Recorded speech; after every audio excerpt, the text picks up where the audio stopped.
Oi, gente, tudo bem com vocês? Sejam bem-vindos a mais um vídeo. Hoje o nosso bate-papo é sobre a Lei Orgânica da Saúde. Então, antes da gente conversar especificamente sobre ela, vamos pensar na seguinte situação. Você imagine que o desafio que já foi criar, né, um sistema de saúde que fosse universal, ou seja, que fosse para todos os brasileiros.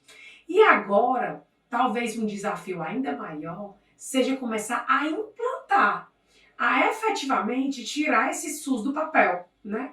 Então, a Lei Orgânica da Saúde traz exatamente isso. Ela começou a dar vida, a implementar o SUS, a de fato tirá-lo do papel. Mas para que vocês entendam, vamos imaginar o tamanho do desafio. Vamos pensar. Um certo momento, acho que num passado breve, os estudantes de odontologia da Universidade Federal do Ceará, eles fizeram uma mobilização, uma reivindicação, para que eles tivessem acesso a alguns instrumentais fornecidos, emprestados pela instituição no decorrer do curso. Isso antes não acontecia, né? E aí, imaginem o desafio para antes não era oferecido quase nenhum instrumental como empréstimo ao longo do curso, e a partir de uma reivindicação, eles passaram a reivindicar alguns instrumentais para auxiliá-los e diminuir os custos, né, para os estudantes de odontologia da UFC ao longo do curso. Então, a gestão teve um grande desafio que foi implementar. Tirar essa reivindicação para que ela deixasse ser só uma reivindicação e que, de fato, ela começasse a ser efetivada. E para isso acontecer, minha gente, é preciso planejamento, é preciso estudo, é preciso quantificar os gastos e é preciso uma série de normativas, né, de leis, de aprovação, inclusive registro tudo em ata, por exemplo, na universidade. Então, com o SUS não foi diferente. Você imagine que esse sistema foi criado, e como eu disse para vocês já em outro vídeo, na Constituição de 1988, tem lá a seção 2, dentro do capítulo da Seguridade Social, na seção da saúde, envolvendo os artigos 196 a 200, onde o SUS foi criado. E a Lei Orgânica da Saúde, 2 anos depois da criação do SUS, em 1990, trouxe esse grande desafio, que foi ele começar a ser implementado, pelo menos nas especificações da lei. E o que a gente está conversando aqui é, de fato, né, o que tem no papel, a lei, para poder a gente aprender e ter êxito e atingir os nossos objetivos, que é passar numa prova de concurso ou passar numa residência, tá? Então, a Lei Orgânica da Saúde, inicialmente, ela foi composta pela Lei 8080, publicada em setembro de 1990. Mas, quando a gente, ao longo desse vídeo, nós vamos conversar, e vocês vão ver que houveram alguns vetos. Então, a Lei Orgânica da Saúde, ela foi complementada posteriormente, meses depois, com a Lei 8142. Diante disso, a gente pode afirmar que a Lei Orgânica da Saúde é formada pela Lei 8080 e 8142.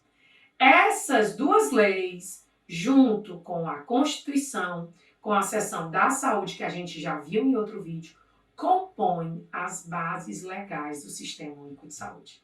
Não podem esquecer isso, porque a cara das provas, a composição da base legal do SUS. Constituição de 1988 e Lei Orgânica da Saúde, Lei 8080 e Lei 8142, ambas de 1990. Então vamos conversar um pouquinho sobre a Lei 8080. Então, sobre o que essa Lei 8080 fala, né? A primeira lei que compõe a Lei Orgânica da Saúde.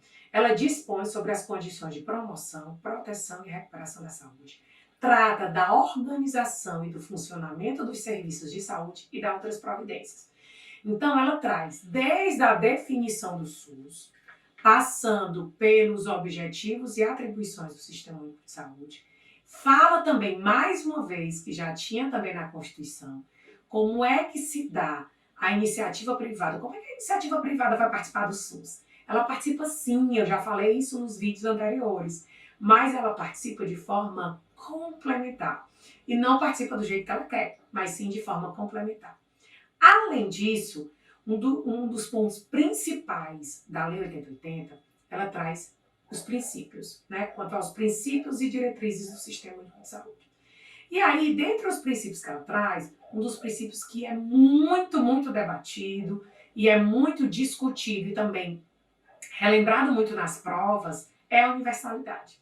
Então, o que é que isso significa? O que é que significa o SUS ser universal? Vamos explicar.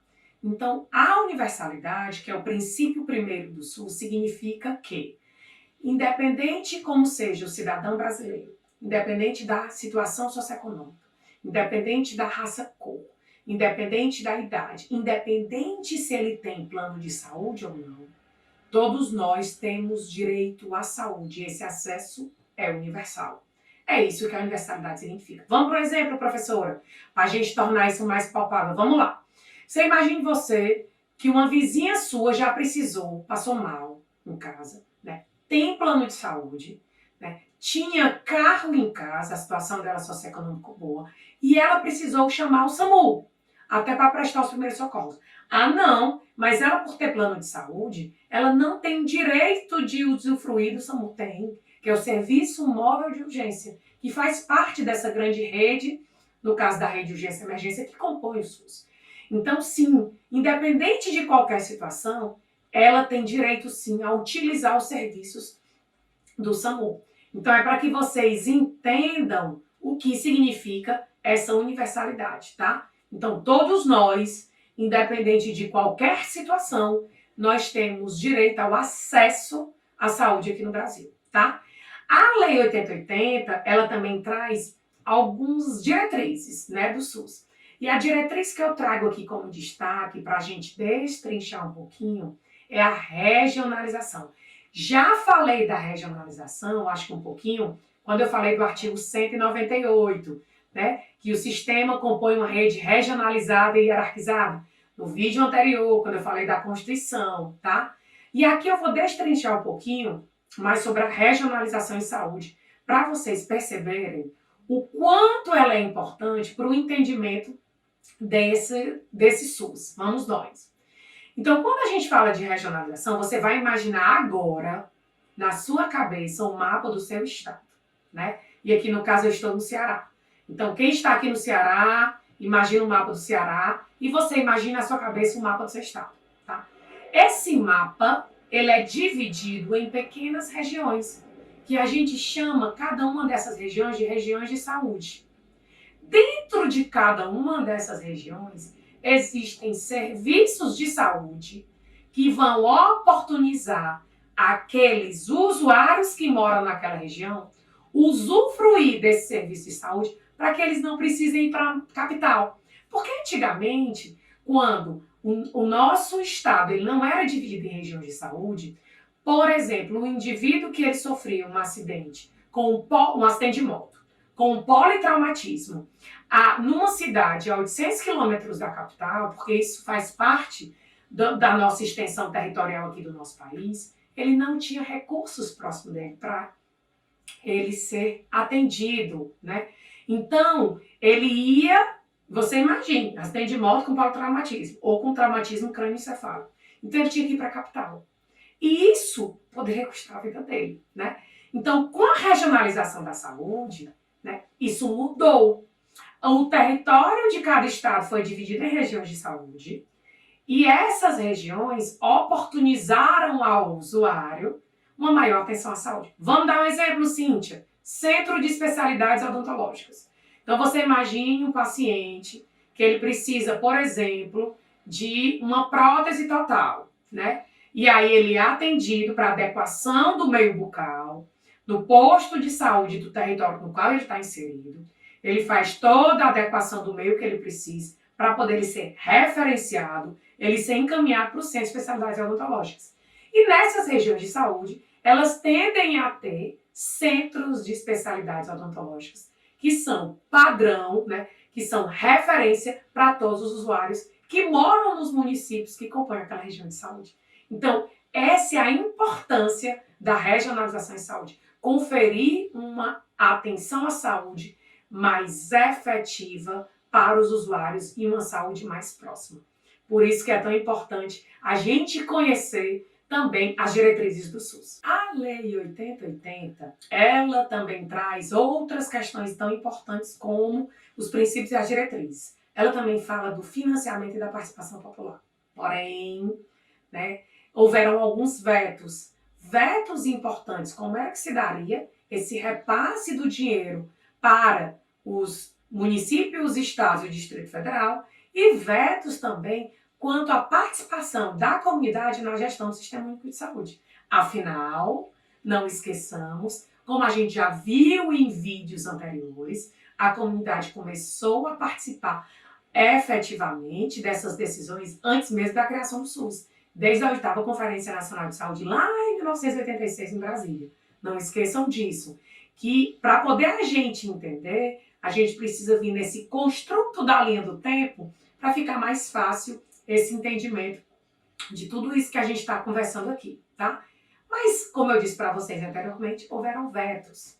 E aí, como a gente, de fato, tirar o SUS do papel, fazer ele acontecer, mas com vetos importantes quanto ao financiamento e à participação da comunidade? Professora, tá, houveram vetos. E como é que isso vai resolvido? Só vou contar para vocês no próximo vídeo, tá? Porque aí já é outro bate-papo nosso. Então não esqueçam que a gente já teve outros vídeos aqui, vídeos importantes que a gente conversou com vocês sobre a Constituição de 1988, que foi a criação do SUS, e vídeos também outros que a gente falou muito e muito sobre o SUS, tá? Então não esqueçam, próximo vídeo a gente vai conversar um pouquinho sobre esses vetos que vieram onde, para a gente lembrar que a gente falou no início desse vídeo, na Lei 8142, também de 1990, que ela veio para complementar, devido a esses vetos, da Lei 8080 de 1990, tá?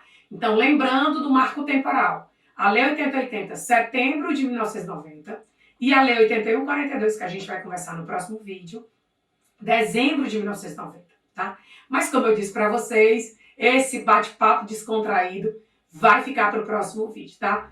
Então, hoje a gente fica por aqui. Um abraço, meus amigos. Até breve. Tchau!